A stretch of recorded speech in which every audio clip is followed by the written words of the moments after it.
الحمد لله رب العالمين والصلاة والسلام على أشرف الأنبياء والمرسلين محمد بن عبد الله الأمين وعلى آله وأصحابه الطيبين الطاهرين أما بعد فأعوذ بالله من الشيطان الرجيم بسم الله الرحمن الرحيم وما تقدموا لأنفسكم من خير تجدوه عند الله هو خيرا وأعظم أجرا واستغفروا الله إن الله غفور رحيم وقال الله تعالى اقیموا الصلاة وآتوا الزکاة صدق اللہ العظیم۔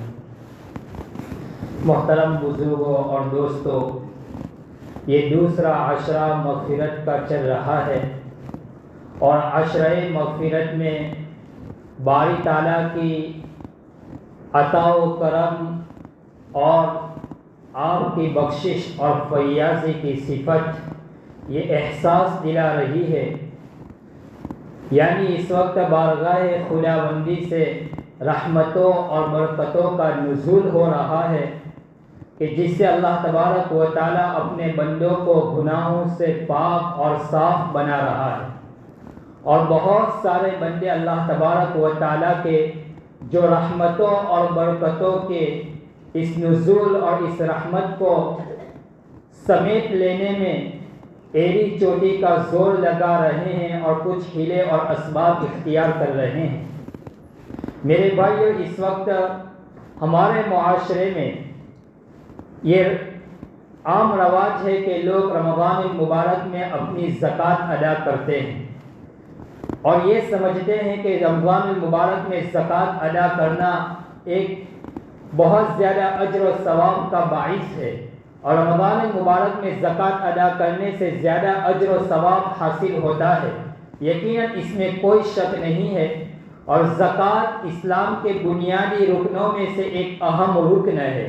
نبی اکرم صلی اللہ علیہ وسلم نے فرمایا بنی الاسلام علی خمس، کہ اسلام کی بنیاد 5 چیزوں پر ہے۔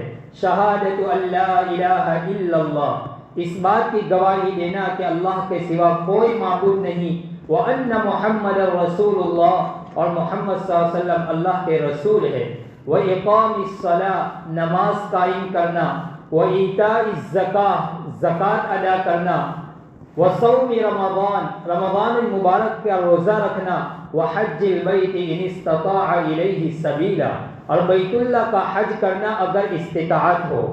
تو اس زکوٰۃ کا جو فریضہ ہے یہ کوئی غیر فرض عبادت نہیں ہے، بلکہ عین فرض ہے، جس کا رب کریم نے اپنے سارے بندوں کو حکم دیا ہے کہ جو صاحب استطاعت ہو، جس کے پاس مال ہو اور اتنا مال ہو جو زکوٰۃ کی رقم تک پہنچ جاتا ہو، تو فرمایا اس کے اوپر سال کے گزرنے پر زکوٰۃ واجب ہو جاتی ہے۔ تو زکوٰۃ ادا کرنے میں بہت سارے بندے اپنے دینی جذبات کو کھول کر وہ اس فریضہ زکوٰۃ کو ادا کرتے ہیں، لیکن بہت سارے اللہ کے بندے ایسے ہیں کہ اس زکوٰۃ جیسے فریضے کو ادا کرنے میں سستی اور کاہلی سے کام لیتے ہیں، اور یوں کہتے ہیں کہ زکوٰۃ ادا کرنے سے تو ہمارا مال گھٹتا ہے، ہمارا مال بڑھتا نہیں بلکہ گھٹتا ہے۔ حالانکہ جناب رسول اللہ صلی اللہ علیہ وسلم نے فرمایا کہ زکوٰۃ ادا کرنے سے مال میں اضافہ ہوتا ہے۔ دنیا کے انسانوں کی بات جھوٹی ہو سکتی ہے، میرے اور آپ کے نبی کی بات جھوٹی نہیں ہو سکتی۔ آسمان اور سورج ٹوٹ سکتے ہیں اور اس کے اندر میں جھوٹ ہو سکتا ہے، رب کریم کے ایک نبی اور محبوب نبی کی بات جھوٹی نہیں ہو سکتی۔ ایک بات یاد رکھیے، جو لوگ یوں کہتے ہیں کہ زکوٰۃ ادا کرنے سے مال گھٹتا ہے اور مال میں اضافہ نہیں ہوتا، انشاءاللہ آج کی اس مجلس میں آپ حضرات کے سامنے قرآن و حدیث کی روشنی میں جو زکوٰۃ کے فضائل ہے، جو زکوٰۃ کا ذکر ہے، میں اسی کو بیان کروں گا۔ آئندہ کل زکوٰۃ نہ دینے والوں کا انجام کیا ہے، قرآن و حدیث میں اس کے بارے میں کیا وعید آئی ہے، اور صحابہ کے زمانے میں، تابعین کے زمانے میں اور ہمارے اسلاف کے زمانے میں جنہوں نے زکوٰۃ ادا نہیں کی ان کا کیا انجام ہوا، دنیا سے جب ان کا انتقال ہوا تو وہ کس حالت میں گئے۔ انشاءاللہ آئندہ کل اس کے اوپر میں تفصیل سے ذکر کروں گا کہ زکوٰۃ ادا نہ کرنے والوں کا دنیا میں کیا انجام ہوا ہے۔ بہرحال آج کی اس مجلس میں مجھے جو ذکر کرنا ہے، ایک بات تو یاد رکھنے کی یہ ہے کہ میرے بھائیوں، اللہ تبارک و تعالیٰ کے ساتھ صحیح معنی میں تعلق، اور اللہ تبارک و تعالیٰ کو جس بندے سے زیادہ تعلق ہے ان کا اس آیت کریمہ کے اندر میں ذکر فرمایا ہے۔ جو بندہ یہ چاہتا ہے کہ میرا اللہ کے ساتھ صحیح تعلق ہو جائے، میرا ربط مضبوط ہو جائے، اس کے لیے سب سے پہلی بات یہ ہے کہ جو انسان اپنے رب کے ساتھ گہرا ربط کرنا چاہتا ہے، رب کریم نے فرمایا کہ اس کو چاہیے کہ نماز کا اہتمام کرے، نماز پڑھے، اس لیے کہ نماز کا حکم رب کریم دے رہے وَأَقِيمُوا الصَّلَاةَ وَآتُوا الزَّكَاةَ۔ اللہ کہہ رہے کہ میرے ساتھ تمہارا تعلق اسی وقت مضبوط ہوگا جبکہ تم نماز پڑھو گے، نماز کو قائم کرو گے، اور یہ نماز جو ہے وہ اپنے رب حقیقی سے، رب مالک سے یہ اس کا قرب قائم کرتی ہے۔ نماز ہی کے ذریعے بندہ اپنے رب کے قرب تک پہنچتا ہے۔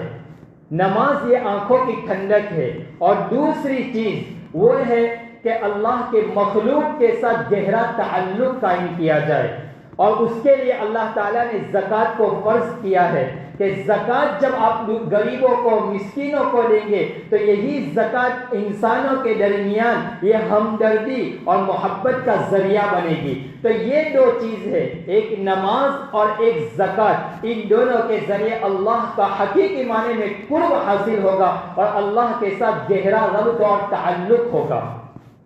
میرے بھائی، زکوٰۃ کہتے کس کو ہے؟ زکوٰۃ کا معنی ہے پاک ہونا، طہارت کے۔ قرآن کریم میں اللہ تبارک و تعالیٰ نے فرمایا قَدْ أَفْلَحَ مَنْ تَزَكَّىٰ، دوسرے جگہ کے اوپر فرمایا وَحَنَانًا مِّن لَّدُنَّا وَزَكَاةً۔ تو زکوٰۃ کے ذریعے سے انسان کا مال پاک ہو جاتا ہے، اور زکوٰۃ کا دوسرا معنی ہے نمو، یعنی بڑھنے کے۔ اور زکوٰۃ کو زکوٰۃ بھی اسی لیے کہتے ہیں کہ زکوٰۃ ادا کرنے سے انسان کا مال بڑھتا ہے، انسان کے مال میں اضافہ ہوتا ہے، یہ ہے زکوٰۃ کی وجہ۔ یہ زکوٰۃ صرف امت مسلمہ کے اوپر فرض نہیں ہے، بلکہ زکوٰۃ ماقبل کی امتوں کے اوپر بھی یہ فریضہ تھا۔